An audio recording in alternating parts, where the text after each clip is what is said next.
Ya, untuk para suami yang disunat, dikebiri, direndahkan, runtuhkan status kehormatannya oleh istri, tentu saja mereka berada dalam kepungan penderitaan. Buset. Sebagai manusia gitu. Bang, saya tanya, siapakah suami? Bang, siapakah suami itu? Kata bapak-bapak, suami itu adalah makhluk yang ketika benar dan baik saja dinilai buruk dan salah.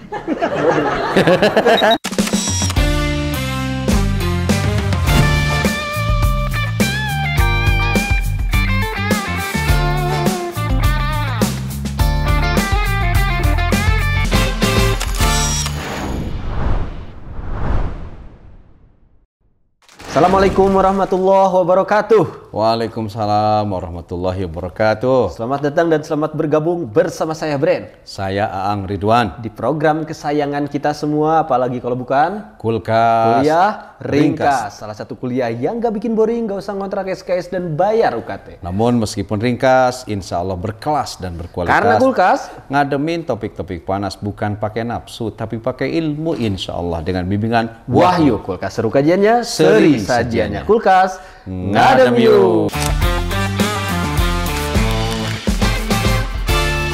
Topik Kulkas kali ini hangat dan hot. Kenapa hot? Karena ada kata-kata jangan kau sunat suamimu. Ini topiknya aneh-aneh. Mungkin ini Pak Haji Aang bisa elaborasi terlebih dahulu. Apa maksudnya jangan kau sunat suamimu dan kenapa topik ini diangkat? Silakan Pak Haji Aang. Kemarin kan ada yang menghina laki-laki. Waduh. Terkait artis P Pak Haji ya, oke. Katanya independent woman banyak tapi sedikit laki-laki yang mapan. Gitu. Bisa saja dia punya sudut pandang gitu, nggak apa-apa. Gini Mang, di medsos lagi viral. Juga. Sebutan nyunat suami. Nyunat suami. Mengebiri suami. Ya.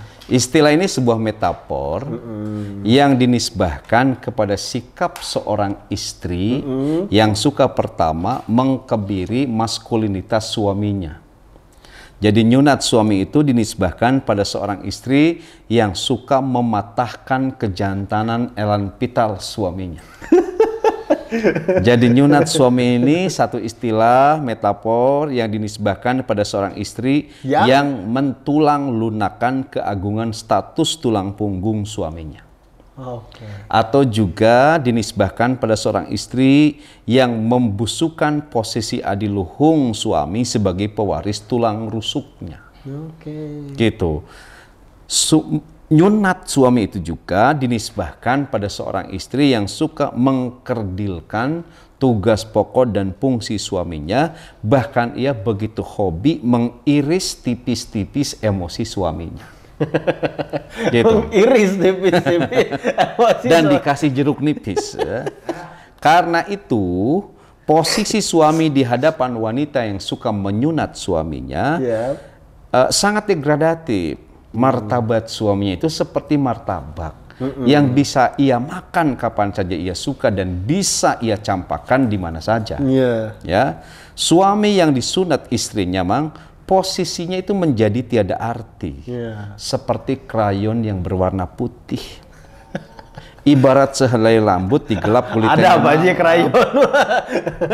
Iya, krayon putih di atas kertas putih kan sia-sia. Sia-sia, benar. Jadi kebaikan suami kepadanya ibadat garam yang ditabur ke dalam lautan. Ya, kebaikan suami itu habaan mansuro, seperti debu-debu yang berterbangan. Tidak ada arti. Seperti bubuk raginang. Remeh Oreo. Remeh Oreo. Nyebutan brand. Nah, di hadapan istri yang gemar menyunat suaminya, keberadaan suami itu ibarat sekawanan macan dalam rombongan sirkus di pasar malam. Jadi macan tapi sirkus sudah. Tapi sirkus kasihan jatuhnya. Atau seperti katak di dalam tempurung, seperti serdadu di ujung peluru. Nasib suami yang suka disunat oleh istrinya itu seperti hidupnya itu di ujung tanduk. Gitu. Jadi Mang, nyunat suami, ngebiri suami, istilah yang sekarang viral bagi perempuan yang merasa hebat, menghadapi suaminya yang tidak hebat, ia pandang seperti itu. Lantas kenapa Pak Haji Ang fenomena sunat menyunat suami ini viral dan ada Pak Haji untuk konteks kekinian nih? Oke, Mang. Dalam analisa beberapa pemerhati fenomena ini, di antara penyebab seorang istri berani menyunat suaminya, berani mengkebiri suaminya, lazimnya disebabkan oleh hal-hal berikut. Pertama, karena latar belakang ekonomi sang istri lebih kaya daripada suaminya. Kebanyakan itu, Pak Haji. Jadi kalau istri kaya, lalu istri digdaya, itu kadang bisa membuat suami tidak berdaya di hadapannya. Disitulah proses mengkebiri dan menyunat suami dilakukan. Satu. Yang kedua, kenapa ada istri yang gemar menyunat suaminya? Karena latar belakang sosial istri lebih ningrat atau lebih terhormat daripada suami. Darah biru. Darah biru. Nikah sama darah beku. Benar Pak Haji. Hingga suaminya yang seharusnya jadi satria baja hitam jadi satria baja ringan. Tukang. Jadi ketika seorang istri terhormat, seorang istri ningrat, lalu suaminya bukan dari latar belakang orang ningrat dan terhormat, disitulah sang istri kadang berani menyunat suaminya. Ketiga, karena latar belakang pekerjaan istrinya lebih keren daripada pekerjaan suaminya. Kalau kerjaan istri mentereng, sementara kerjaan suami kaleng-kaleng, itu kadang menjadi energi bagi istri untuk mengerdilkan dan merendahkan suaminya. Berikutnya, Mang, kenapa ada seorang istri yang berani nyunat suami? Lazimnya karena latar belakang keagamaan istrinya lebih cerdas, lebih alim ketimbang suami. Jadi kalau istri merasa paling alim, merasa paling pintar, itu konon juga hasil riset seksama memantik istri untuk berani merendahkan suaminya. Latar belakang keagamaan juga bisa Pak juga. Mungkin keilmuannya Pak Haji. Keilmuannya. Ya, kemudian kelima, mungkin juga katanya karena latar belakang syahwat istrinya lebih garang daripada suaminya. Nah, ini fakta baru ternyata syahwat juga ya. Banyak mungkin suami yang melehoy, suami yang letos, sementara istrinya itu bisa membuat istrinya suaminya dikebiri. Nah, Mang, karena sejumlah keunggulan latar belakang itu, seorang istri seolah menemukan momentum untuk menunjukkan kejumawaan dirinya, untuk selanjutnya menyunat suaminya, mengkebiri suaminya, bahkan tidak segan untuk membuang jauh-jauh suaminya dari kehidupannya. Ditendang, Pak Haji. Ada yang tidak ditendang, dipertahankan, tapi seperti wujuduhu ka'adamihi, adanya seperti tidak dipertahankan karena istrinya tidak mau disebut Google, misalnya golongan orang-orang single, atau tidak mau disebut Rojali, rombongan janda liar, atau juga nggak mau disebut hijab, himpunan janda berprestasi. Nah, jadi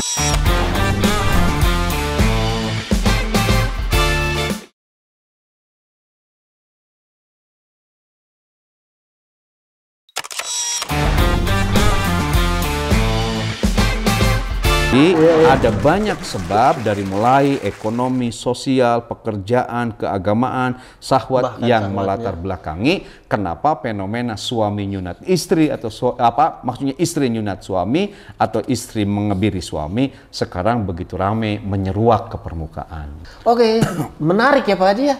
Latar belakang keagamaan juga itu jadi pengaruh istri menyunat suaminya.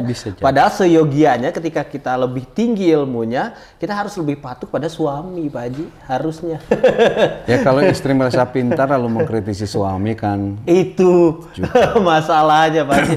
Oke, Pak Haji Ang, nah lantas ketika seorang istri itu berani tadi menyunat suaminya, itu ada timbul rasa kebahagiaankah dari istri itu sendiri atau seperti apa perasaannya? Kok berani-beraninya gitu? Nah ini masalahnya, Mang. Kalau dengar curhatan mereka, ya umumnya istri-istri, umi-umi atau emak-emak yang pernah menyunat suaminya, baik yang terdengar dan terlihat di media sosial atau di komunitas-komunitas taklim, karena ada orang yang gemar kajian tapi nggak mau disebut majlis taklim, ada juga yang gitu. Mereka itu menyatakan menyesal.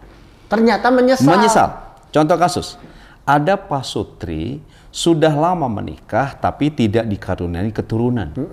Tahunan istrinya memeriksakan diri ke dokter, kata dokter istrinya tidak ada potensi mandul. Lalu istrinya nyuruh suami untuk periksa dulu juga ke dokter. Suaminya sudah down duluan, istrinya tidak punya potensi mandul, lalu dia tidak punya anak, berarti gua yang mandul. Jadi suaminya nggak mau diperiksa ke dokter. Ujungnya kan konflik. Ending dari konflik cerai. Nah akhirnya Ustadz saya nyesel banget. Ternyata laki saya dulu yang dituduh mandul. Setelah nikah dengan perempuan lain, dia punya keturunan, anaknya lucu-lucu. Sementara saya sudah 3 kali ganti pasangan suami, sampai sekarang tidak punya keturunan. Ternyata elu. Nah, ini kan jadi menyesal. Iya Pak Haji. Satu. Yang kedua, ada pasangan suami istri yang cerai. Setelah begini, istrinya itu kan punya pekerjaan yang mentereng. Karirnya bagus. Suaminya kaleng-kaleng. Iya. Kata istrinya, lu pindah dong kerja, masa penghasilan segitu, gitu. Kata suaminya, ya saya kan dapat pekerjaan hanya di sini. Masa atuh pekerjaan suami kayak gitu sementara istrinya lebih hebat. Nah akhirnya konflik. Ujung konfliknya apa? Cerai. Dan ternyata Ustadz katanya belakangan suami saya itu pekerjaannya hebat. Dia menjadi salah seorang pengusaha properti. Dia dapat istri yang nurut, tidak berbeda jauh dengan saya. Sekarang laki gue itu benar-benar bahagia dengan kemapanan ekonominya. Sementara gue sekarang menderita. Kan itu menyesal. Menyesal dia dulu pernah menyunat suaminya, menghina pekerjaan suaminya, Mang. Iya. Kemudian ada juga pasangan pasutri yang cerai gara-gara istrinya itu tokoh masyarakat. Sang istri ingin suaminya itu jadi Thomas, jadi tokoh masyarakat. Jangan hidup hanya sendiri saja karena dia punya latar belakang keluarganya adalah public figure.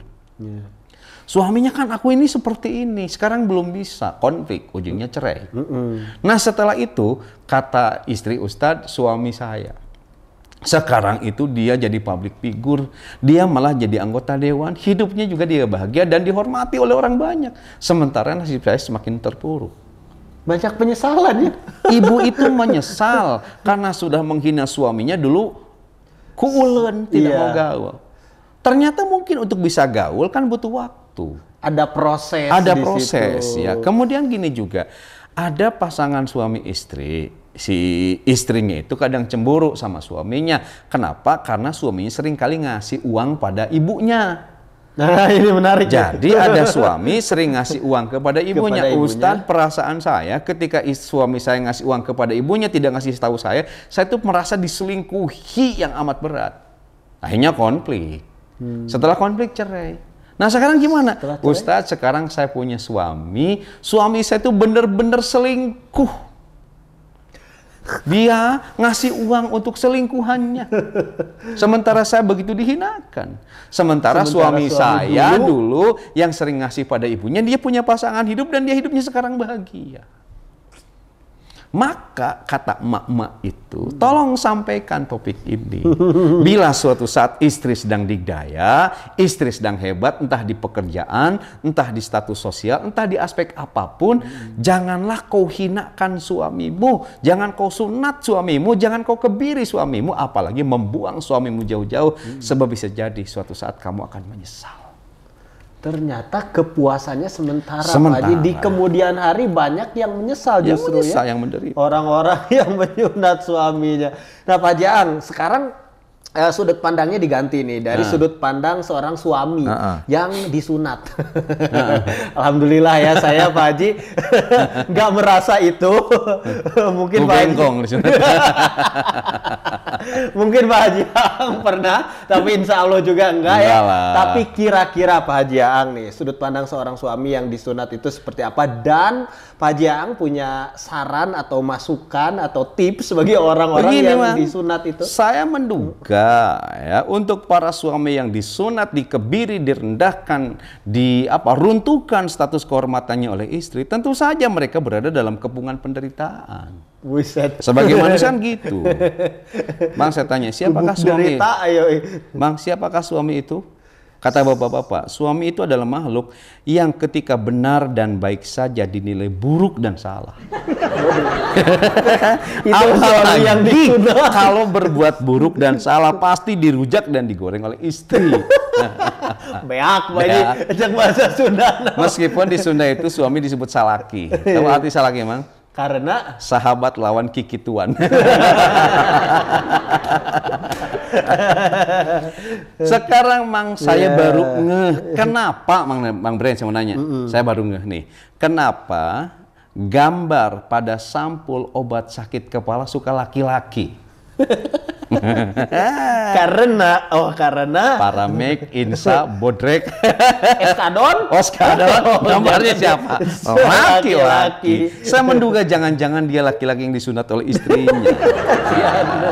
Ada yang ngomongin, Ustadz, saya sakit hati. Kata saya, di mana Pak sakit hatinya? Di sikil.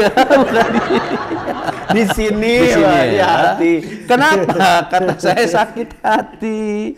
Saya tidak menyangka Ustaz, ya istri saya bisa sekejam itu. Air susu dibalas Iron Man. Air susu dibalas air radiator, ya. Air susu dibalas air gorong-gorong. Kata bapak-bapak itu, Ustaz, doa saya agar bisa sehidup semati til jannah dengan istri saya tidak dikabulkan. Kata saya, Bapak, berbahagialah orang yang doanya dikabulkan oleh Allah. Tapi ingatlah, jauh lebih berbahagia orang yang doanya tidak dikabulkan oleh Allah. Kenapa Pak Haji? Sebab mereka yang doanya dikabulkan, mereka mendapatkan keinginan dirinya sendiri. Sedangkan mereka yang tidak dikabulkan, mereka mendapatkan keinginan Allah. Buset. Jadi pada saat doa kita tidak dikabul, harus lebih bahagia karena kita mendapatkan pilihan Allah. Amang ingin dapat keinginan diri sendiri. Ya. Luar biasa. Oke, karena itu untuk para suami yang jadi korban disunat atau dikebiri istrinya, berhentilah untuk berpikir negatif. Ingatlah, sepotong besi bisa rusak karena karatnya sendiri. Jangan biarkan dirimu rusak karena pikiranmu sendiri. Tidak usah terlalu cemas karena cerita hidupmu telah ditulis oleh penulis skenario terbaik. Bagi bapak-bapak yang sedang disunat oleh istri, keep strong. Semangat ya. Cumungut. Sudut pandangnya dari seorang suami, tapi Pak Jaang kan tidak merasakan. Oh tidak. Oh tidak. Berarti sudut pandangnya belum valid. Belum valid. Mungkin lain cerita ketika orang yang merasakan, tapi insya Allah enggak. Nah Pak Haji Aang, kalaupun seperti itu kita harus keep strong gitu kan, harus kuat dan jangan terlalu cemas dan lain sebagainya. Nah, lantas narasi agama Pak Haji Aang, memandang sudut pandang seorang suami itu seperti apa sih Pak Haji? Oke. Ini yang perlu dipahami. Dalam hadis Mang Rasulullah bersabda, "Lau kuntu amiron ahadan ayyasjuda li ahadin." Sekiranya aku perintah seseorang sujud kepada orang lain, la amartun nisa ayyasjudna li ajwajihinna, maka aku akan perintah seorang wanita untuk bersujud pada suaminya. Sampai segitunya. Sampai segitunya. Kalau aku kata Rasulullah, ayo, ya, diperintah untuk seorang manusia sujud pada manusia yang lain, kalau diperintah, la amartun nisa, akan aku perintah perempuan, akan aku perintah wanita, akan aku perintah seluruh istri, ayyasjudna li ajwajihinna, untuk sujud di hadapan suami. Itu kata siapa Haji? Rasulullah. Ayo, hadisnya sahih, tidak ada pembelaan. Ayo. Kenapa? Lima ja'alallahu lahum alaihinna minal haq, karena begitu besar hak seorang suami terhadap istri. Ya, maka ada narasi bapak-bapak gini, Mang. Istri saya dan saya selalu berkompromi. Saya akui saya salah dan dia setuju dengan saya. Dia setuju segitunya. Allahu Akbar. Bahkan ada yang bilang, suami, Mang, adalah kepala keluarga dan istri adalah leher yang memutar kepala. Keren ya. Meretek. Maka kata Mang Dado, prestasiku yang paling cemerlang adalah kemampuanku untuk dapat membujuk istriku dan menikah dengan aku.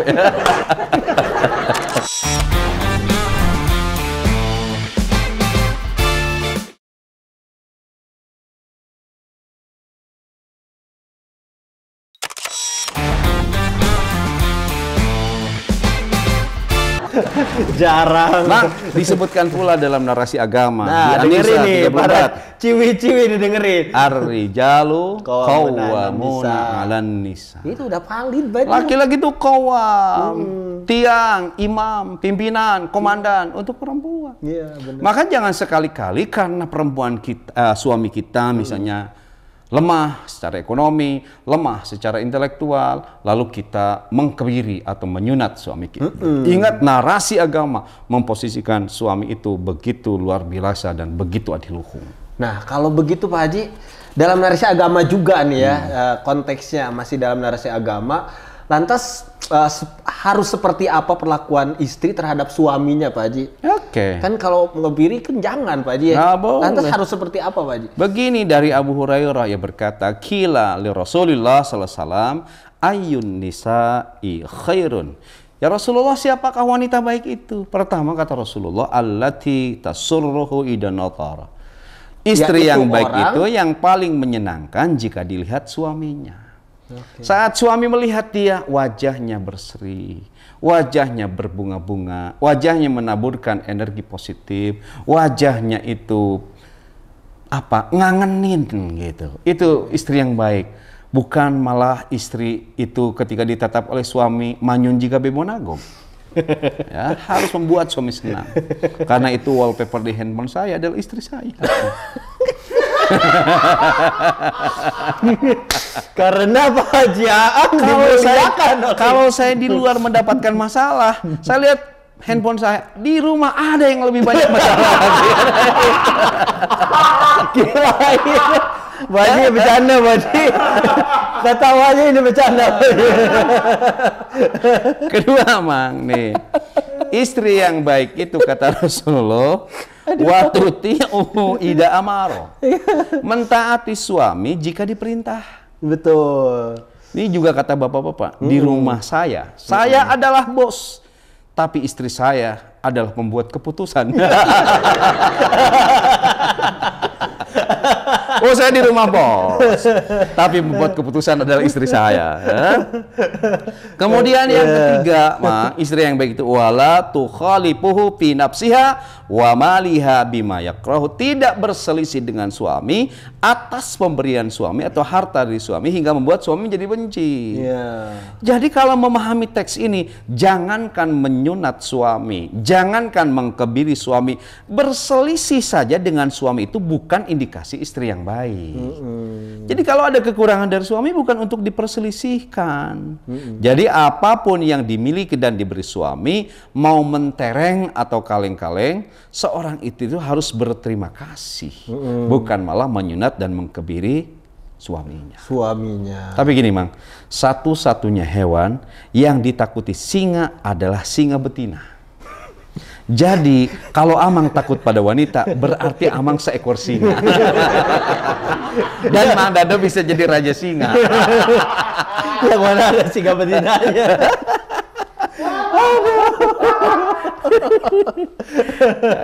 Seperti itu aja. Oke, nah ini kan sudut pandangnya Pak Haji dari sudut pandang suami nih Pak Haji. Sekarang saya balikan ke sudut pandang istri.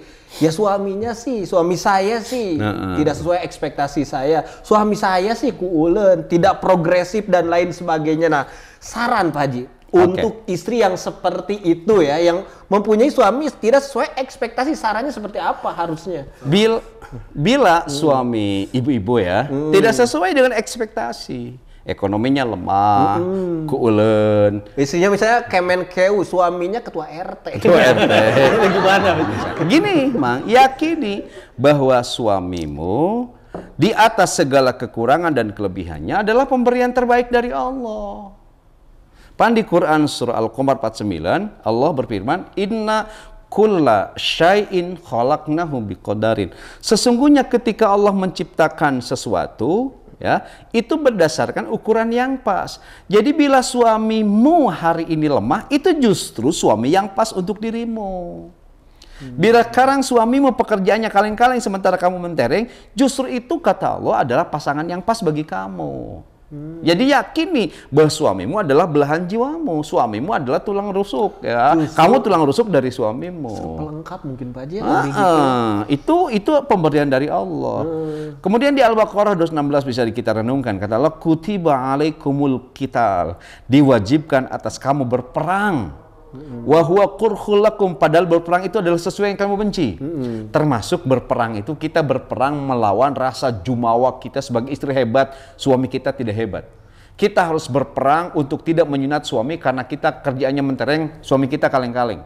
Berperang itu dengan diri sendiri ketika kita merasa alim sementara suamimu orang yang lalim misalnya. Itu harus berperang meski kamu tidak suka. Kenapa? Wa asa an takrahu syai'an wa huwa khairul lakum. Sebab sesuatu yang kamu benci itu boleh jadi baik bagimu. Benci pada suami karena lemah, bisa jadi itu suami kita yang lemah itu baik bagi kita. Bahkan wa asa an tuhibbu syai'an wa huwa syarrul lakum, bisa jadi kamu mencintai sesuatu padahal itu tidak baik atau buruk bagi dirimu. Jadi wallahu ya'lamu wa antum la ta'lamun, Allah itu maha lebih tahu mengetahui daripada kita. Jadi untuk istri yang punya suami tidak sesuai ekspektasi, terimalah, sabarlah bahwa pasanganmu itu adalah yang terbaik. Tinggal tunggu waktu kapan kebaikan akan dirasakan. Benar-benar. Endingnya marilah kita ikhlas pada ketentuan Allah. Sebab segala sesuatu Allah punya ukuran yang pas. Kita tidak terjadi begitu saja. Ada qadar Allah di sana. Maka kita harus selalu bicara qadarullah. Suami saya sekarang lagi tidak berdaya. Mudah-mudahan suatu saat berdaya. Qadarullah misalnya suami saya sekarang pekerjaannya tidak baik. Mudah-mudahan ke depan menjadi baik. Dibutuhkan kesabaran untuk menunggu kejutan dari Allah. Karena faktanya tadi banyak istri yang justru menyesal ya. Menyesal. Ketika mengambil keputusan pisah misalnya dengan suaminya, di kemudian hari suaminya justru membanggakan. Luar biasa. Nah ini semoga jadi pelajaran untuk sobat ngadem semua di rumah ya. Untuk tidak menyunat suaminya Pak Haji ya. Dengan merendahkan, dengan menganggap remeh atau mengambil hak-hak dari suaminya Pak Haji, karena sejatinya suami itu adalah qawwamun 'alan nisa, pemimpin dari wanita. Tadi Pak Haji keren mah. Kalaupun ini harus sujud Pak Haji kata Rasulullah juga sampai segitunya tuh, itu harus didengarkan ya sobat ngadem. Oke Pak Haji, silahkan ada kata-kata kulkas untuk sobat ngadem semua. Bang Kelvin, kata-kata dong Bang Kelvin. Yoi, silakan. Oke sobat ngadem. Pertama, bagi perempuan muda, suami adalah kekasih untuk bercinta. Bagi perempuan dewasa, suami adalah teman untuk diskusi dan berbagi cerita. Bagi perempuan tua, suami adalah supi yang dengan penuh cinta akan memberimu bekal pulang ke alam baka. Wes, supi loh guys, supi guys. Dua, bukti kehebatan seorang istri ketika ia sedang pergi dan ketika suami tak memiliki apapun kecuali dirinya sendiri. Tiga, istri yang baik adalah istri yang pandai memasak meski ia tahu kalau rumah tangganya bukan rumah makan. Istri yang baik adalah istri yang bisa membordir meski ia tahu kalau rumah tangganya bukan rumah bordir. Istri yang baik adalah istri yang gemar berbagi meski ia tahu kalau rumah tangganya bukan rumah zakat. Dan istri yang baik adalah istri yang bisa merawat suami dan anak-anaknya meski ia tahu kalau rumah tangga bukan rumah sakit. Keren. Istri yang tidak mau menyaksikan suaminya melakukan editing, maka ia tidak akan tahu betapa penting dan sabar lelaki yang dinikahinya. Editing. Quote pesanan. Ini harus dipotong, lihatin ke Anjeli. Ada lagi baca? Cukup lah. Oke. Seperti itu ya sobat ngadem semua di rumah. Semoga ini membawa hikmah kepada kita ya, yang sudah berumah tangga dan bagi perempuan-perempuan di sana yang ada potensi untuk menyunat suaminya. Tapi Pak Haji, supaya kita tidak terlalu diserang orang feminis, Pak Haji, ini juga bisa dibalik pokoknya ya. Dari sudut pandang suami ke istri, istri ke suami gitu ya. Jadi bisa lah dibalik-balik gitu. Oke. Jawaban atas pertanyaan ini, jangan dianggap yang paling benar. Tanyakan pada narasumber yang riset lagi dengan seksama dan sempurna. Insya Allah di kita banyak orang yang lebih cerdas dan lebih pandai. Jangan lupa juga like, komen, dan subscribe di Ang Ridwan Official, dan jangan lupa juga saksikan terus Kulkas di Inspira TV. TV inspiratif dan positif. Saya Brenci Anjur undur diri. Saya Ang Ridwan pun undur diri. Tetap di program kesayangan kita semua, apalagi kalau bukan Kulkas. Kuliah ringkas, satu-satunya kuliah yang gak bikin boring, gak usah ngontrak SKS dan bayar UKT. Namun meskipun ringkas, insya Allah berkelas dan berkualitas. Karena Kulkas ngademin topik-topik panas bukan pakai nafsu tapi pakai ilmu, insya Allah dengan bimbingan Wahyu. Kulkas seru kajiannya, seri sajiannya Kulkas. Ngadem yuk. Assalamualaikum warahmatullahi wabarakatuh. Waalaikumsalam warahmatullahi wabarakatuh.